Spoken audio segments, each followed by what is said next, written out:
Good evening, everyone, and welcome to this new edition of our Emergency Department Trauma Center webinar that we call WeUrgences webinar by Trauma Center.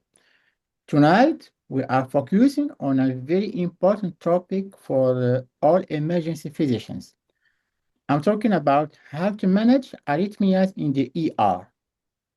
It's truly an honor for us to welcome our distinguished guest speaker and before all, my great friend, Dr. Hisham Ibrahim. Dr. Hisham Ibrahim is an emergency medicine consultant at Hampshire Hospitals in HA's Foundation Trust in the United Kingdom. Dr. Ibrahim is widely recognized for his expertise in emergency care, and he will be sharing with us simple and practical tips to better manage arrhythmias in the emergency department. We are delighted to have such an expert with us, and we are confident that this session will be highly beneficial for all of us. So, Ibrahim, thank you very much for being with us tonight. And I say the floor is yours. Thank you so much for having me today. Thanks for the kind invitation. It's my first time, I think, to join this group, and it's a great pleasure and honor, and I hope it's not going to be the last time. So I'm not going to waste your time. I'm just going to jump straight into sharing my slides, and let's see if the technology is going to work.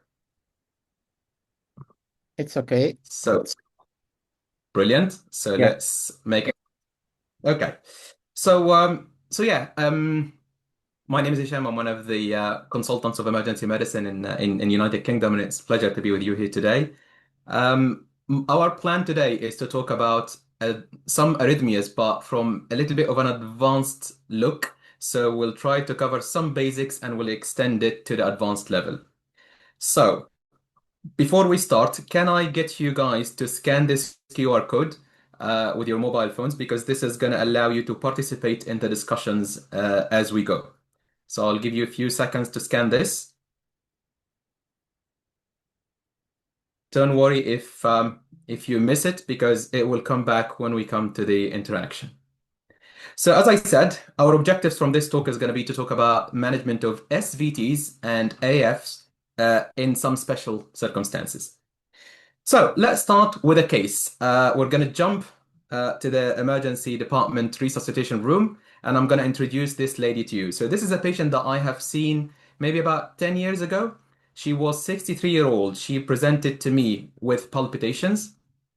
All her vital signs were normal except the heart rate.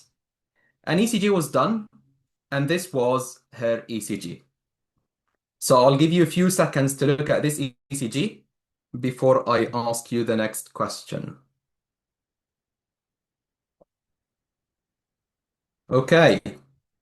Question now is, what is your diagnosis? So if you have a look at your mobile phones now, this question should be there. Feel free to pick the answer you think is the right one. Don't worry, the answers will be anonymized, so I will not know who said what. I'll just get numbers. If you missed the initial QR code, you can scan this one in front of you now, and it should allow you to participate.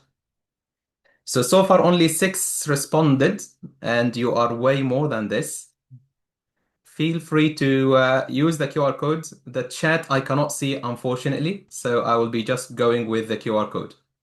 Ibrahim, actually, you can show it. No problem. It will cover my screen, so that's why I You will be can able put to it at look. the side of your presentation, maybe. If not, I will Okay. be following the chat. No problem. Okay. So far, okay. Let's see what you think.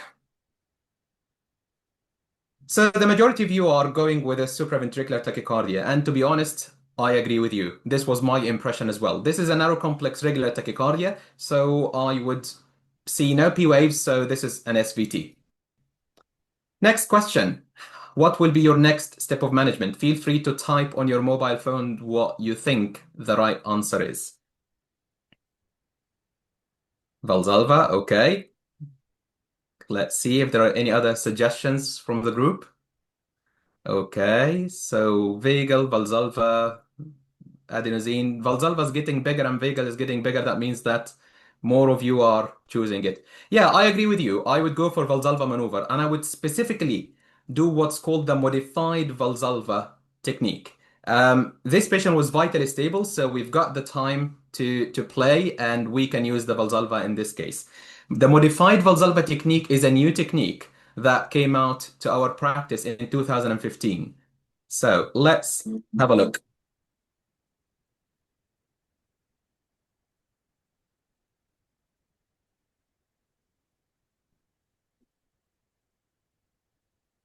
Yeah, I'm the chief investigator for the REVERT study. I'm also a consultant at the Royal Devon Exeter Hospital in South West of England.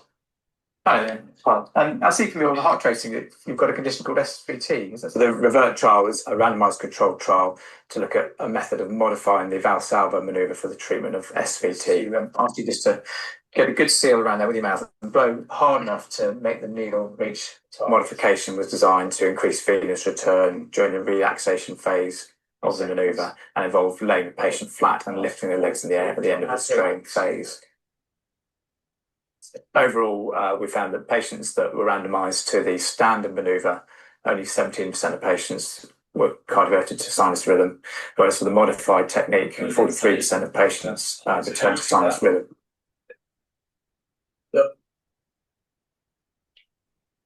It really does demonstrate marked improvement with a modified technique. And I think we should consider using it as a standard approach to the initial treatment of this condition. 4, 3, 2, 1, and just completely relax. Lift your legs up in the air.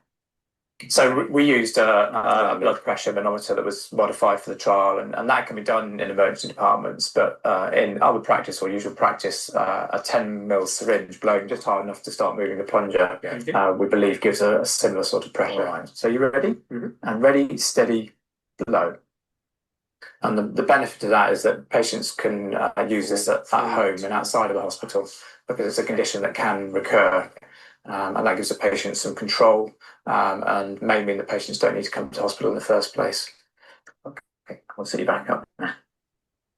Okay, so back to our patient. So definitely the REVERT technique works much better than just blowing through a syringe. And since 2015, I am definitely using less and less drugs when it comes to SVTs because of the use of this technique. Just 2 tips to be aware of when you apply this technique. First, you'll need to do the blowing thing, the blowing part. You do it for at least 15 seconds. Less than this will not be as effective. And then when you ask the patient to stop blowing through the syringe, get the head down and the feet up. Again, this is another 15 seconds of this position. If you apply it this way, your success rate will be much better. So back to our patient. I used the Valsalva technique and it was not effective. What's your next move? What will you do next? Answer through your phones, please.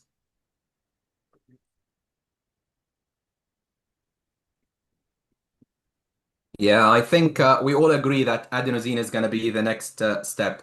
So I believe that you've got your answer from the Advanced Life Support algorithm. So this is the one that we use in the United Kingdom. This is from the Resuscitation Council UK. And it is similar to the one that the European Resuscitation Council produced as well. So we are in this part of the algorithm. So narrow complex regular tachycardia. That means vagal maneuvers, if ineffective, adenosine 6 milligrams, then 12, then 18. Which was the case with my patient. So I have got the adenosine in my hand and I was ready to go. So I've got the syringe of adenosine in one hand, I've got a flush in my other hand, I've got my nurse sitting next to the defibrillator machine to press record when I give the adenosine, so I can give it and record the cardioversion process. This is how I cardiovert my SVT patients. I was about to give it when the patient said something interesting to me. She said, "By the way, doctor, I've got something called Wolff-Parkinson-White syndrome." And I stepped back. I've got the adenosine in my hand. It's ready to go. The patient is running with a heart rate that is almost 200, and we need to do something about it. What would you advise me to do? Here are all the options I could think of. Please pick the one you like. Do you want me to give adenosine? Do you want me to give verapamil? Do you want me to give amiodarone? Do you want me to give beta blockers? Do you want me to give DC shock? Pick the one you think is the right answer. Pick what you will personally do. You now know that this patient has got Wolff-Parkinson-White syndrome. Okay, any more that would like to participate before we reveal the answer? Let's have a look. Okay, so the majority of you are going with verapamil, some amiodarone, some adenosine, some beta blockers. Well, beta blockers, adenosine, and cardioversion are all getting same percent. So the majority are with verapamil. Okay, that's interesting. So you don't want me to give the adenosine to this lady. Fine. Let's talk about this condition then. Let's talk about the pre-excitation syndromes. So pre-excitation syndromes, that's a group of conditions. It's not just a one condition. It's a group that is characterized by the presence of an accessory pathway that bypasses the AV node. Depending upon the name of the pathway, we will name the condition. If it is the bundle of Kent, then this is WPW syndrome. This is the most famous one out of the three. If it is James fibers, that's LGL syndrome or Lone-Ganong-Levine syndrome. If it is Mehaim pathway, that is the Mehaim pathway syndrome. So these are the three conditions that they all come under the umbrella of pre-excitation syndromes. WPW has been first reported in 1930 by obviously Dr. Wolff, Dr. Parkinson, and Dr. White. And it is defined as the presence of a congenital accessory pathway bypassing the AV node. So the incidence of it is 0.1 to 3%. And the pathogenesis, as we said, is bypassing the AV nodal delay via the accessory pathway. Let's talk a bit more about this. Normally, there is a complete insulation between the atria and the ventricles. So if you look at the atria and the ventricle, you will notice that between both of them, there is a complete insulation. Let me just get my pen out. So completely insulated electrically from each other. So that electricity cannot cross from here to there unless it is through the normal channels. So the impulse will start from the SA node and it will travel through the atria. And this is gonna stimulate the atrium, causing the atrial depolarization. And in the ECG land, this will be the P wave. So let's clear this and get rid of that. So the stimulation to the atria will cause the atrial depolarization, so that will be the SA node, and the P wave, and then the impulse will reach the P wave. Once it reaches the AV node, in this case, the function of the AV node is crucial to our body because above the AV nodes, the impulse will be fast. Below the AV node, the impulse transmission is fast. At the AV node, it slows things down. And the whole point of this slowing things down in the AV node is to allow the atria to contract while the ventricle is still relaxed. So what you want is you want to separate the P wave away from the QRS. You don't want the atrial excitation to happen in the same time of the ventricular excitation. So the function of the AV node is to create the PR segment, the distance between the P wave and the QRS. This will allow the atrium to contract while the ventricle is still relaxed. Once that happens, then the impulse will pass this level and it will travel through the bundle of His, the right and left bundle branches, the Purkinje fibers causing the ventricular depolarization, and then the T wave represents the ventricular repolarization.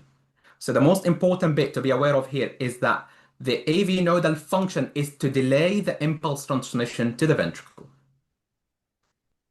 What happens with WPW? Let's bring our pen here and let's do some drawing. So this is our heart.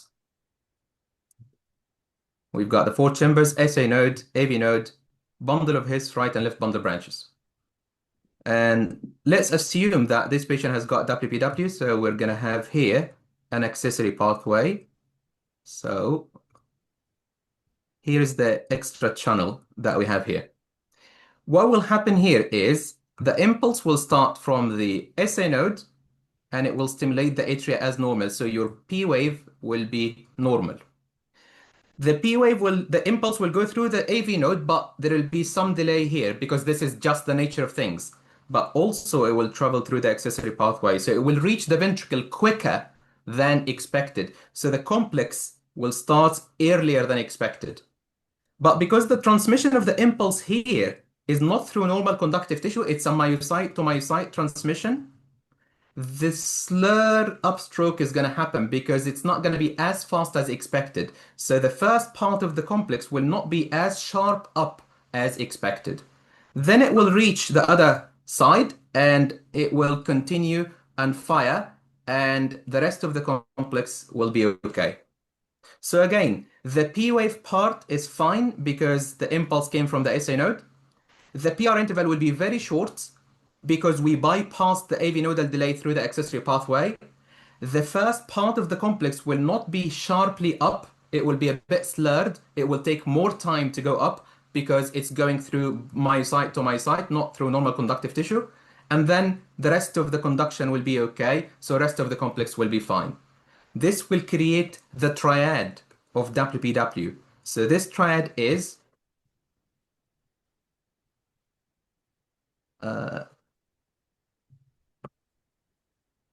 W, that's the delta wave, P, short PR interval, and W, which is wide complex at the base, narrow at the tip. If you see this characteristic pattern, this is what we see in WPW patients. So this is how to diagnose them. So there are two types of WPW. WPW can be type A or type B. This is a bit academic, not that practical from the emergency medicine side of things. This is more for cardiologists, but these things can come up in the Royal College of Emergency Medicine exam. So I thought I'm just going to highlight. Type A is when you see a capital letter A in V1. If you see this, that is type A. While type B is, it looks like a left bundle branch block. So it will look like this. So those are the two types of WPW, depending upon whether we right side or on the left side in terms of the accessory pathways. So let's have a look at some examples from where I work. Here is a patient that presented to our hospital, 9-year-old boy, known WPW, presented with palpitations. Can you see short PR interval, delta wave, a complex that is broad at the base, narrow at the tip? Here is another example from UK. And again, if you look there, you will see short PR interval. The P wave didn't even reach the baseline before the complex started. Delta wave, short PR interval, a complex that is broad at the base, narrow at the tip. Here is another example from our hospital. And again, short PR interval, delta wave, narrow at the tip, broad at the base, complex. And here is another example from one of my patients. And again, I just want this to be imprinted in your brains. And here is one final example. So, and one more. And this is the last. So these are all different examples of WPW that I just wanted to show you so you know what's normal for WPW. Question is it a problem to have WPW in the emergency department? Well, on its own, no. The patient will not come to you because they have WPW. They will come to you because they have a complication on top of WPW. This will be the actual issue. These complications can be either SVT, and there are two types of this, or atrial fibrillation. So let's talk about the SVT with WPW. This is where the actual action is. Here is what happened.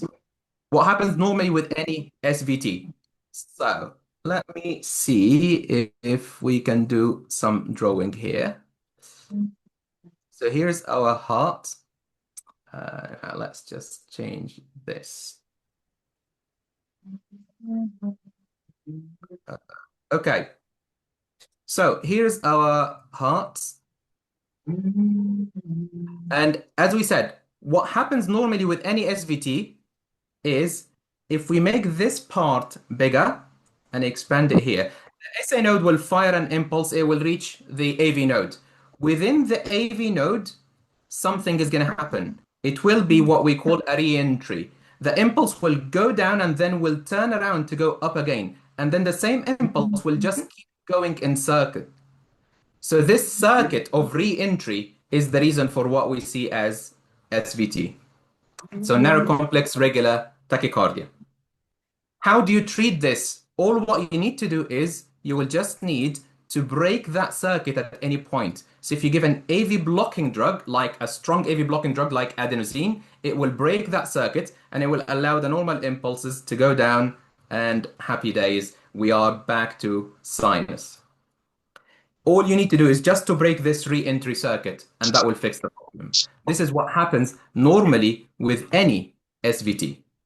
Problem is with WPW. So let's move on and get to the WPW.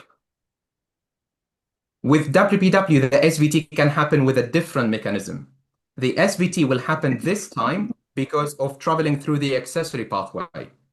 So the impulse will start from the SA node, and then it will go down in the AV node, and then it will turn around to go up through the accessory pathway and then turn down again. So we will get this re-entry circuit that will create the SVT.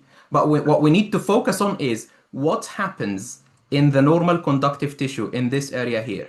The direction of the electricity is from above to below, which is normal, which is what we expect.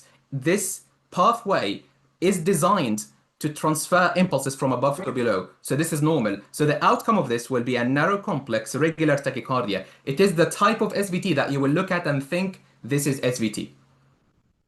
This is called orthodromic SVT. So orthodromic SVT means SVT with WPW, and the direction of the impulse in the normal conductive tissue is from above to below, just as normal. So the outcome is a re-entry causing SVT that looks like a narrow complex regular tachycardia, the type of SVT that we are used to see.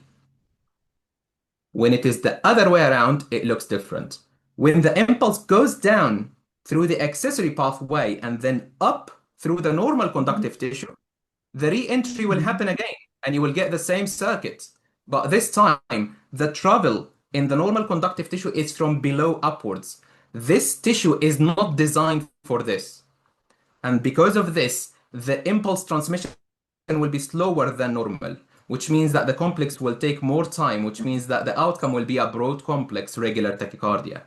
When you see broad complex regular tachycardia, the first thing you should think of is ventricular tachycardia. This is not ventricular tachycardia. This is what we call the antidromic SVT. So bottom line is orthodromic SVT looks like an SVT. Antidromic SVT looks like VT. Both happens with pre-excitation syndromes. So let's keep going. So we've talked about orthodromic SVT and we know now how it happens. We've also talked about the antidromic SVT and we know how it happens. So the two types, orthodromic SVT, the impulse will travel through the normal conductive tissue from above to below, and then it will turn around to go from below upwards in the accessory pathway to create the orthodromic SVT. It will look like a normal looking SVT. While the antidromic SVT, it is the other way around. The impulse will go from above to below through the accessory pathway and from below upwards through the normal conductive tissue. The outcome will be a VT looking SVT. So orthodromic SVT is more common. It looks like an SVT, and my advice is like SVT. You got a question? If you wouldn't mind being on mute, I'd be very grateful. No, it's okay. Thank you. And then the antidromic SVT. So it will look like a VT, and I suggest you treat it like VT. So when I say treat it like SVT, what I mean by this, at the end of the day, it is a re-entry circuit, one impulse going in circle. All you need to do is to break that circuit at any point. Give any AV blocking drug and it will fix the problem. For the antidromic SVT, it looks like ventricular tachycardia. How do you treat ventricular tachycardia? Well, if the patient is stable, you will give amiodarone. Amiodarone acts as an AV blocking drug. So it will fix it if it is SVT and it will fix it if it is VT. So in summary, if it looks like an SVT, treat as an SVT. If it looks like VT, treat as VT. So how do we treat orthodromic SVT? As we said, all you need to do is find the circuit. It is going in the normal direction, give the AV blocking drug, and that should be enough to break that circuit, and that will fix the problem for you. While with the antidromic SVT, it is the same but treat as VT. So stable patient with an orthodromic SVT, just give vagal stimulation. If it doesn't work, give adenosine or calcium channel blockers. And if the patient is unstable, DC shock. I know that it goes against what we think we know and what we think we've heard, because we've all heard that adenosine is not good with WPW for some reason. But I didn't come up with these things. If the patient is stable, give amiodarone. If unstable, give shock. Here is the American College of Cardiology guidelines talking about how to manage patient with symptomatic or concealed, manifest or concealed accessory pathway. And basically, the recommendations here are vagal maneuvers are good with orthodromic SVT, and adenosine is beneficial in the acute treatment of orthodromic AV reentrant tachycardia. So definitely, you can give adenosine to these patients with no problems. So let's go back to our patient. So if you remember, this 63-year-old lady came into me, good blood pressure, high heart rate. We diagnosed as SVT. I've got the adenosine in my hand. I am ready to go. And she suddenly said, I have got Wolff-Parkinson-White syndrome. That changed my diagnosis from this as being SVT to be orthodromic SVT, because the complex is narrow. The question is, do you want me to give the adenosine or not? Please pick your answer.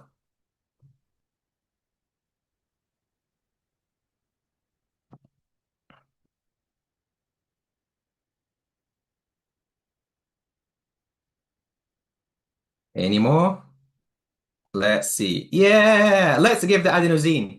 I agree, I gave it, and here's the outcome. So an immediate cardioversion back to sinus, and now we can see the WPW. We can see the short PR interval and the delta wave. It's quite visible in V3 in particular. So what if I show you this ECG? How would you describe it? I think you'll say this is a broad complex regular tachycardia, and that means automatically ventricular tachycardia. But if I tell you that this patient is known to have WPW, you will say, okay, in this case, there are two differentials here. This still could be ventricular tachycardia because WPW patients can get ventricular tachycardia, but also it can be an antidromic SVT. How do you treat? Assume it is VT. Give amiodarone or give a DC shock depending upon whether the patient is stable or not, and it will work.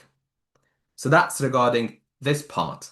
And this was our first case, and I'm going to move on to the second case, and then we can have all the questions that I'm sure that you have. The second case is a 34-year-old female patient presented to ED with palpitations and chest discomfort. There was no previous medical history at all. Her ECG was this one. So my question to you is, what is your diagnosis of this rhythm? Do you think this is an antidromic SVT or orthodromic SVT or ventricular tachycardia or atrial fibrillation with WPW? Please choose your answer.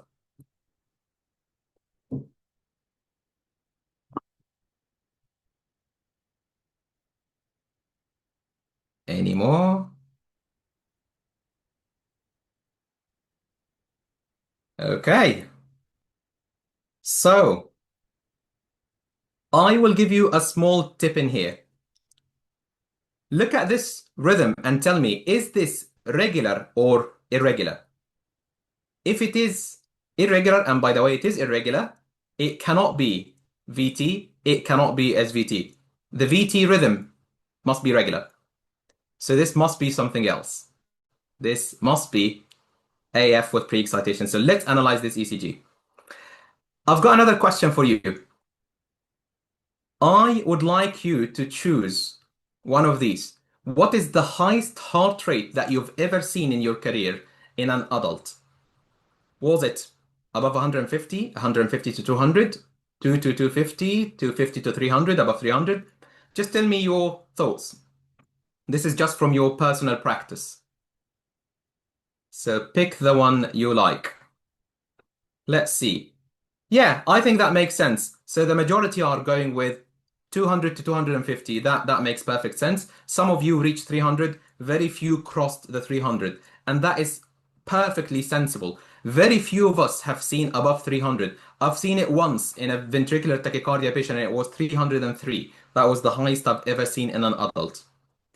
Which means automatically that when you see a heart rate above 300, you should stop and think that this is a very unusual situation. Let's have a look at this ECG that we've just seen.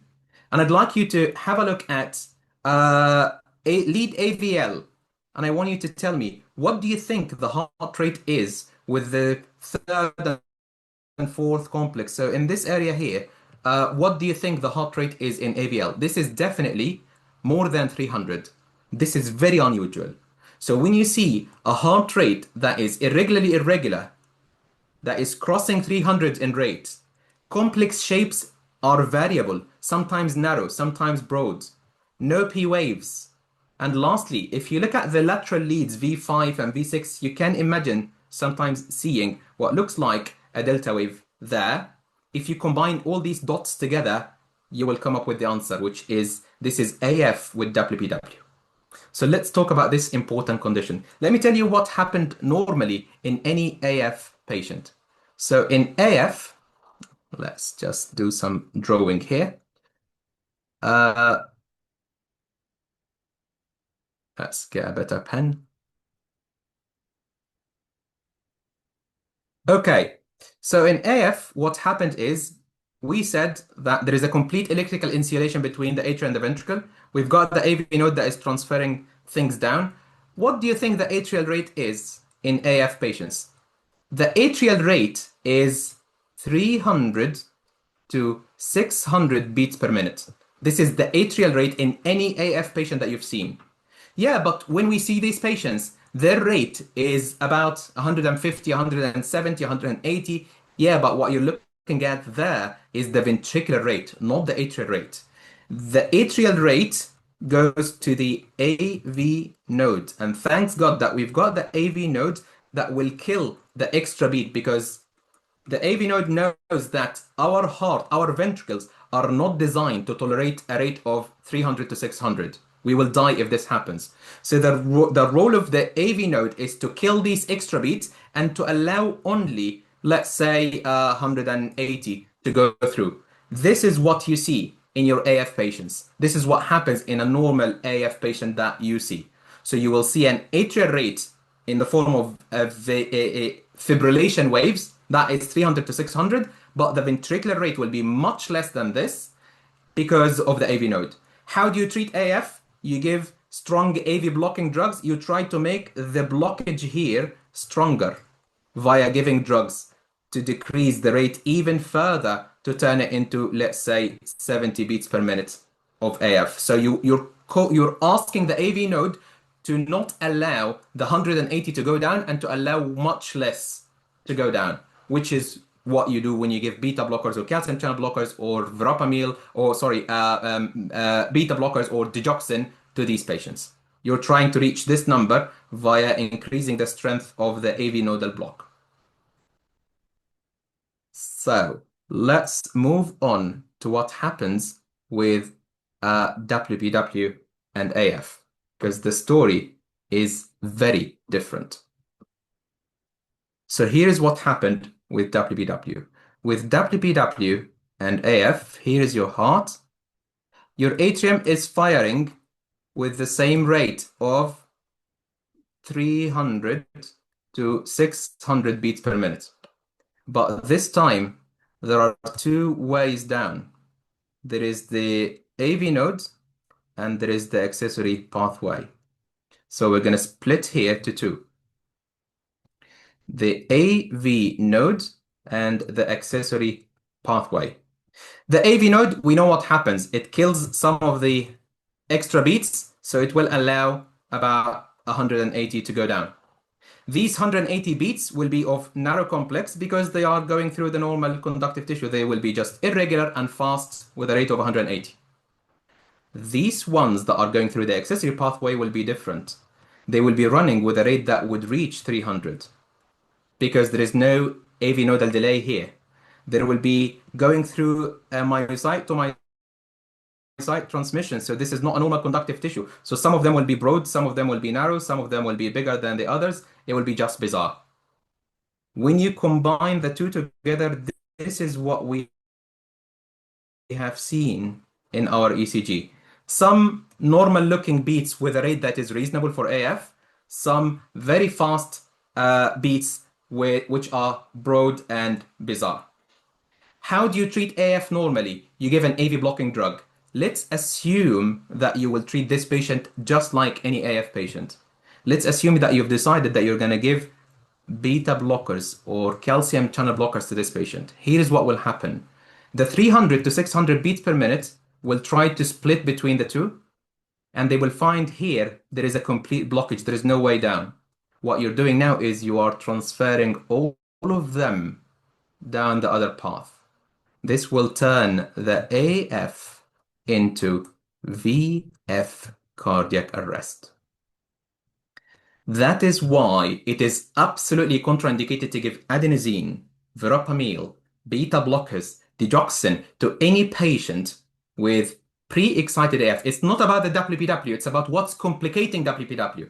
So, can I give adenosine to a WPW patient? Yes, you can. Can I give adenosine to a WPW patient? No, it's contraindicated. How come? Because it's not about the WPW, it's about what's complicating WPW. If your patient is having an SVT complicating a WPW, give adenosine, it's absolutely fine. If your patient is having AF on top of WPW, any AV blocking drug is going to be a disaster to give. So let's clarify this further. Treatment of AF with WPW, if your patient is stable, is to give a drug that is a sodium channel blocker, something that will kill the firing impulses, the firing foci in the atrium to kill the 300 to 600 beats per minute rather than to stop them going down. These drugs, the sodium channel blockers ones, are the procainamide or the flecainide. It's absolutely contraindicated to give any AV blocking drug here. Because if you give adenosine or beta blockers or calcium channel blockers or digoxin or lignocaine, you will turn the AF into ventricular fibrillation. And trust me, you don't want that. How about amiodarone? So amiodarone has been causing confusion to the scientific community for 4 years. Some clinicians said, we give amiodarone to pre-excited AF and it works beautifully. And some case reports said that we gave amiodarone to pre-excited AF patients and they had VF cardiac arrest. And if you think about it, it's all about the mechanism of action of amiodarone. Amiodarone is primarily a potassium channel blocker, but it has a sodium channel blocking activity, beta blocking activity, and calcium channel blocking activity. If you give it, you will never know which one will predominate. If the sodium channel blocking effect predominates, happy days, it will act as if you've given flecainide or procainamide. So it will fix the problem. It will fix the pre-excited AF. But if it acts as a beta blocker or as a calcium channel blocker, this patient is going to die. This debate continued till 2014. In 2014, problem solved. It was declared that it has to be avoided. So this happened in the American Heart Association Guidelines 2014. They released this table talking about the treatment of WPW and pre-excitation syndrome. And they said here that IV amiodarone in the bottom here. So IV amiodarone, adenosine, digoxin, calcium channel blockers in patients with WPW, just that? No. Who have pre-excited AF are harmful. Do not give these drugs to patients with WPW who have pre-excited AF. Then it looks like that they felt that the word harmful was not strong enough. So in 2023, they changed the word. They made it contraindicated. You cannot give any patient with pre-excited AF any of these drugs, including amiodarone. I don't know if you've seen this before. This is the tachycardia management algorithm from the Advanced Life Support courses. This is the one from the Resus Council UK, the 2015 version. So I've been teaching this course since 2009, and they always give me the tachy algorithm to teach because they know that I like these things. But this was the only talk in the whole course that I hated teaching because I don't like teaching something and to say to my candidates, in the exam, do this, and in real life, do not. But I had to do this in this situation because if you look down here, down to the irregularly irregular broad complex tachycardia, they said pre-excited AF is in your differential, consider amiodarone. And I kept saying to my candidates, please do not consider amiodarone in these patients because that will kill them. Thankfully, in 2021 version of the same algorithm, they've changed the wording a bit. So this is where we are now. Broad complex, irregular, they said it's either AF with bundle branch block, treat as AF, or it's polymorphic ventricular tachycardia, give magnesium. They've just deleted the whole condition as if it doesn't exist. And I prefer it that way. I prefer not to see it rather than to see it with the wrong treatment line. So how do we treat pre-excited AF? If the patient is unstable, and personally, I prefer this even in stable patients, DC cardioversion. The only risk I have in my head for the DC cardioversion is the risk of sedation, and this is a risk that I take on daily basis, so I am very happy to take that risk. While the risk of giving drugs to patients, I am not sure how would it work. So if your patient is unstable, then you go for a DC shock. In stable patients, you can debate whether you go for procainamide or flecainide, or you can go for an elective DC cardioversion. And of course, the definitive treatment is not by us, it's by the cardiologist, and that's the electrophysiology ablation. So let's go back to our patient, so find out what happened. This patient presented to my colleague, Dr. David Tang, with this ECG. She was having palpitations. He diagnosed this as pre-excited AF. His decision was, let's do a DC cardioversion. He did the DC cardioversion, and now we can see the pre-excitation syndrome. Now we can see it's quite obvious in lead V2 that we've got a very short PR interval and a delta wave. Here is another example. 47-year-old male patient, not known to have WPW, presented to our hospital with sudden onset palpitations and a low blood pressure. This was his ECG. How would you describe this ECG? Narrow complex or broad complex? That's broad complex. Tachy or brady? That's tachy. Regular or irregular? It's irregular. What's the maximum rate that you can see? Well, if you look at V4 here, definitely we've got over 300 in this area. Do you see any delta waves? Yeah, maybe in V4 as well. I think I can see some delta waves in V4 and V5. Do you see any P waves? No. What's your diagnosis? Pre-excited AF. This is atrial fibrillation with WPW. But the patient is not known to have it. I don't care. What I'm looking at now is pre-excited AF. Maybe the patient didn't know, and this particular patient didn't know. What would you do now? In this case, DC cardioversion was decided because the blood pressure was low, and here we go. And now we can see the WPW. Now, if you look at V5 in particular, it's very obvious that we've got the short PR interval, the delta wave complex that is narrow at the base, broad, narrow at the tip and broad at the base. Here is another example that presented to Southampton Hospital. 55-year-old, known to have WPW. What you're looking at here is the pre-hospital ECG. And I guess you would all agree with me that this is a very scary looking ECG. I'll be really scared if I see this rhythm strip. But if I try to analyze it, I will notice that some of the beats here are narrow. Some of the beats here are broad. The rate is definitely exceeding 300 in some places. And the complex is just very bizarre looking. I cannot really see any P waves anywhere. It is irregularly irregular tachycardia. We're done. This is pre-excited AF. Here is the second ECG of the same patient. The decision was to DC cardiovert. And here we go. And now we see the pre-excitation syndrome. Now we can see, particularly in V5, it's very obvious the delta wave there with the short PR interval. So here is another example from my hospital. It's a 59-year-old patient who presented not known to have WPW, palpitations, Look at the ECG. Narrow or broad? Broad. Tachy or brady? Tachy. Is the rate crossing the 300? Yes. Regular or irregular? It is irregularly irregular. Do you see any delta waves? Well, not really. Maybe in V5, some there, but I'm not sure. But I've had enough to diagnose. This is pre-excited AF. So DC cardioversion. And here's the baseline ECG. And now we see the pre-excitation syndrome. Now we see the short PR interval, the delta wave, the complex that's broad at the base, narrow at the tip. I'm not going to tell you where this patient was seen, but this is an interesting one. 39-year-old female patient presented to ED with palpitations. She's had a history of on and off palpitations for 3 years, never been diagnosed. They come and they don't stay for long to get an ECG and they go away. So when she presented to this emergency department, she presented because they stayed for longer, the palpitations. So they did an ECG, and here is the ECG. So I hope now that you can all see that we have got some broad complexes, some narrow complexes. It is tachycardia. It is irregularly irregular.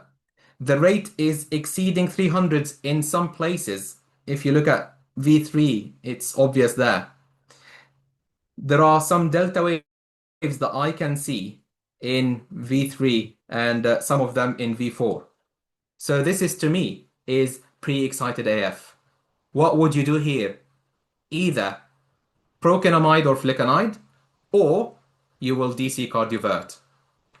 This patient was not diagnosed as pre-excited AF, she was diagnosed just as AF. So the decision was, let's give some beta blockers.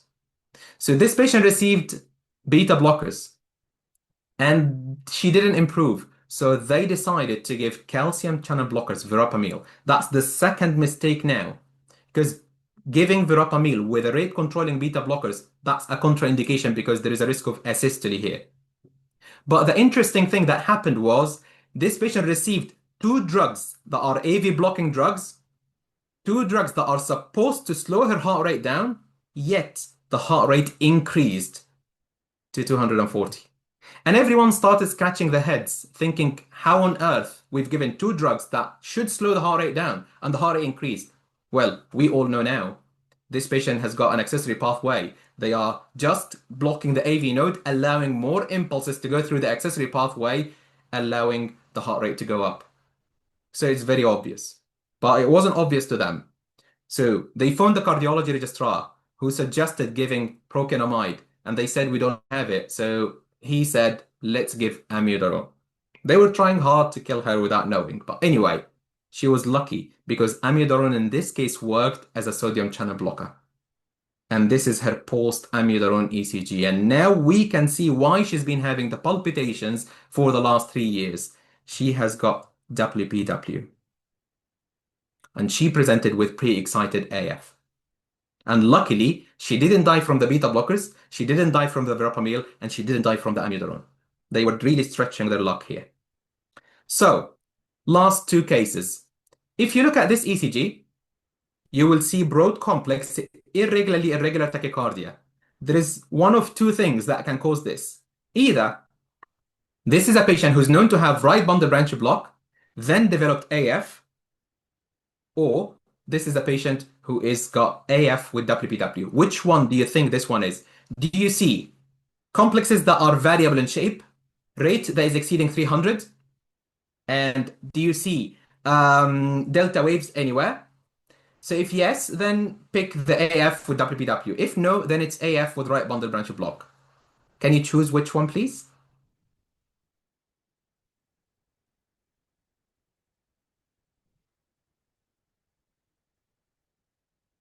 Excellent. This is AF with right bundle branch block. How do you treat this? Give beta blockers, give calcium channel blockers, give digoxin, give whatever you want to give. Rate control, rhythm control, just treat as any AF patient. How about this one? Again, we've got broad complex here, and we've got tachycardia, and it's irregularly irregular. Your differential diagnosis here is either left bundle branch block, then developed AF, So that's AF with underlying left bundle, or this is pre-excited AF. So again, look at the complex shapes if they are variable or not. Look at the speed if we cross the 300 anywhere. Look for the delta wave and look at the variability in shapes of the complex. So if yes to any of that, then think pre-excited AF. If no, then that's AF with underlying left bundle. Let's see what you think. Excellent. So this is AF with an underlying left bundle. How do you treat this? Just like any AF. Give beta blockers, give calcium channel blockers, give digoxin, give whatever you give DC shock. It's up to you because this is not pre-excited AF. But if I show you this one, this is very different. Looking at this one, this is very tacky, crossing 300. Complex shapes are variable in shape. It's broad complex, irregular tachycardia. You can see some delta waves in the lateral leads, and there are no P waves anywhere. If I show you this, this is not VT, this is not right bundle with AF, this is pre-excited AF. If you give any AF drug to this patient is going to die. This patient should be treated with either flecainide or procainamide, or my preferred way, DC cardioversion. So, in summary, any narrow complex regular tachycardia with WPW, this is an orthodromic SVT, just treated like any SVT. Any broad complex regular tachycardia with WPW, this is an antidromic SVT, treated just like VT. It will look like VT, treated like VT, and it will work. AF with WPW, in my personal opinion, DC cardioversion is the safest. So this is my boy Omar. He was given a task at school to do something creative with a banana. So he decided to do this. And to be honest, I found it really cool and I liked it. He told me later that he was cheating and he's got the idea from a YouTube video, but still, the application was great. So I was happy with this. Anyway, I am happy to take any questions you have. Okay. Thank you very much, Hisham. It was very insightful. What I'm gonna to say, wow, it was very relevant, amazing, inspiring, and I think your lecture maybe will help a lot of young doctors because you provided us with valuable insights, simple approaches that will certainly help us in our daily practice in the emergency department. Many thanks once again, and maybe now we would like to open the floor for question and discussion. So, folks, if you have any question, you can type it in the chat, and we will be more than happy to give answers. And my kiss is to Omar.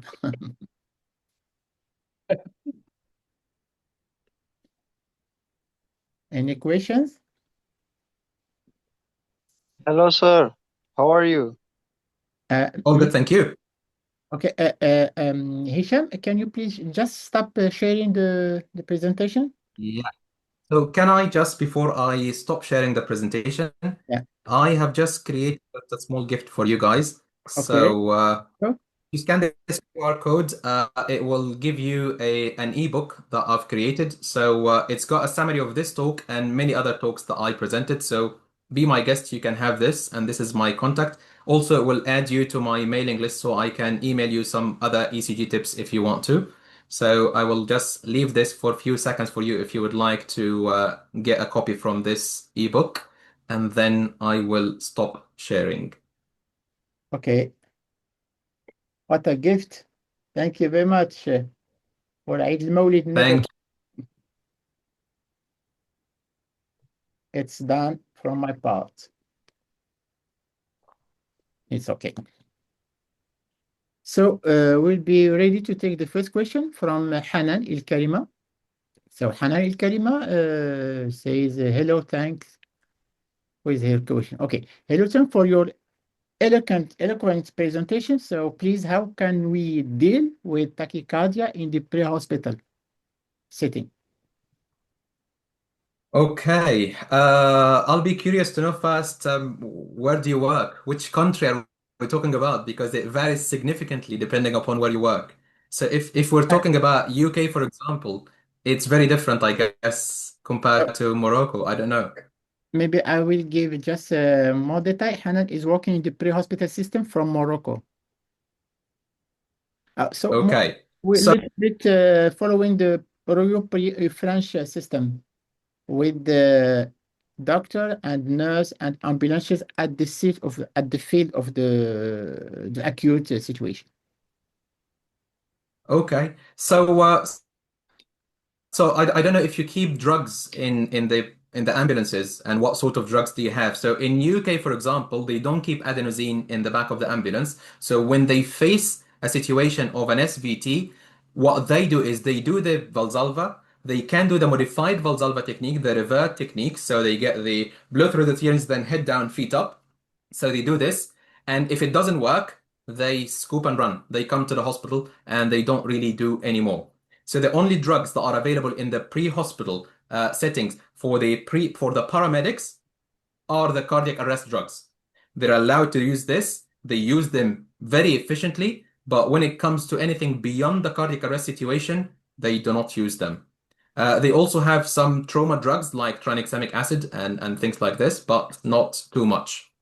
If we talk about a pre-hospital critical care system, so those are in UK clinicians with an emergency medicine or ICU or ethics background, they do have all sorts of drugs that you would have in a hospital, and they're allowed to do whatever they want. So to answer your question, if you do not have any drugs in the back of the ambulance and you face a situation of either SVT with or without WPW, then try the modified Valsalva technique. If it doesn't work, go to the nearest hospital. Okay, it's clear. Any other? Maybe we have another question from Mohammed Farah. So Mohammed Farah says, you, if my sitting is not available for DC calibration, how can I deal a patient having AIF with the WPW? Well, the same as when you deal with a patient with AF without WPW, you will just scoop and run. If you do not have the DC cardioversion, I'm assuming you've just said that you do not have drugs. So your hands are very tied. There is no answer to this. You just need to go to the nearest emergency department, and Hello, then they sir. can do the DC cardioversion or they can add there. Okay, more Hello, questions? sir. Yeah, okay, you can activate your mic and come and ask directly our speakers. Okay, Are go. you hearing me, sir? Yeah, we So, can hear you. sir, Go ahead. recently I saw some post on Facebook, like they write, what should we choose between lidocaine and amiodarone in a case of AFib, sorry, VT or VF? Okay, so are we talking? So just to make sure I've got your question right. So you're asking about a patient who's coming to you in VT or VF. So we're talking about a cardiac arrest situation, a shockable cardiac arrest, and your question is about shall I give lidocaine or I give amiodarone? Is this the question?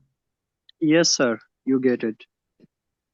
Okay, brilliant. So the answer to this from my side is I follow the advanced life support algorithm. So the advanced life support algorithm will say you're going to give your adrenaline after the third shock, and then you're going to start using the antiarrhythmics. So amiodarone, and then at 300, and then you would repeat another 150 after this, after the next shock. Once you cross this line with still you are in VF cardiac arrest, this is by definition what we call the refractory VF. When it comes to the treatment of refractory VF, there are different lines of treatment, but to my knowledge, there is no strong evidence on one thing or another. One of the suggestions is to use amiodarone because you've already, to use lignocaine because you've already tried amiodarone and it didn't work. one of the lines of treatment that they are studying is the utility of the dual sequential defibrillation. So to use two defibrillators in the same time. One of the lines of treatment recommended is to give IV beta blockers. So you give IV ismolol. This is just to block the beta receptors. So the next adrenaline is going to work on the alpha receptors only, and this will augment the effect of the adrenaline. And one of the lines of treatment they are studying is to give magnesium. To my knowledge, there is no specific, highly reliable answer with a strong evidence-based medicine support. So to my knowledge, these are all theoretical treatments, and there isn't much evidence to support them. My personal practice, when I see refractory VF, I give amiodarone, and I give the beta blockers, ismolol, and I would consider what I call the changing the vector defibrillation. I'm not going to give two DC shocks in the same time, but I will give AP lateral, and then the next shock will be anteroposterior, trying to change the vector to get a better response. And I will give magnesium. Okay, thank you, sir, for your response. But one question more. Have you do precordial thumb for VFib? Precordial thumb, the utility of it is very limited. You need a very special situation, and it's not going to be anything of value if you have a defibrillation with you. So precordial thumb, you do it only if you have a shockable rhythm, witness cardiac arrest happen in front of your eyes, and the defibrillation is not immediately available. So you just do the precordial thumb. If it doesn't work, and most probably it will not work, you go for the proper defibrillation. Okay, thank you, sir, so much. Okay, guys. So Hisham will be maybe we'll be take the two last question, maybe short question and short answers. Okay. So Cool. one question is about EI. So do you think EI could soon really be distinguished between SVT with aberrancy and VT and WPW in real time? I am not sure about this, and I'm not sure about how I feel about AI interpreting ECGs. It's one of those things that I really worry about. To my knowledge, till today, there is no specific or sensitive way to differentiate these two. AI is good in pattern recognition, but in my head, what I will say is this gonna affect your treatment plan? If there is one drug that you can give and it will treat both conditions, why do you waste your time thinking about it twice? If I give amiodarone and it is a VT, this is the answer. If I give amiodarone and it turns out that it was an antidromic SVT, this is the answer. So I personally don't feel that there is a need for this because it will not affect my management. And Hisham, But I'm not aware of any AI tool that maybe Derwish can send for us a link for this, but I think human management will be better. So Hisham, I think this is the very last question. Will giving magnesium sulfate be helpful like introsite deployment in AF with WPW?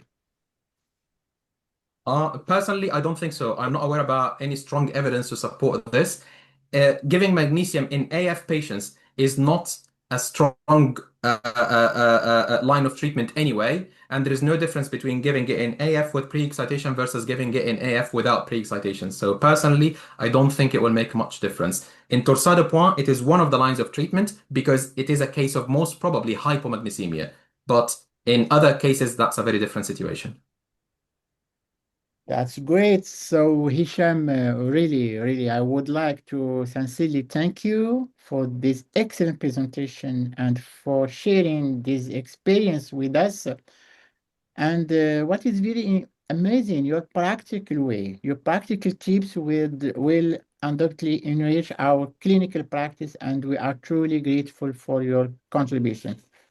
And Hisham, you promised me, we hope this will be not the last time we collaborate, and it will be an honor for us to welcome you again in our future webinars. So Hisham, maybe one last and the main key message to give to our young doctors. I would say do not overthink and overcomplicate things. medicine can be a bit more simple. So don't overthink it, because it will just make things go wrong. The simpler the situation you can make, the easier it is for you. And good luck. Keep learning and spreading the knowledge. Thank you very much. And as we say all the time, simple is better. Thank you, Isham, for Thank all, and hope see you soon in our upcoming webinars and maybe in the next Global Network Emergency Medicine. Bye-bye, Hisham. Inshallah, very soon, Bid. Jazakallah khairan. Thank Thank you you. so much. Bye-bye.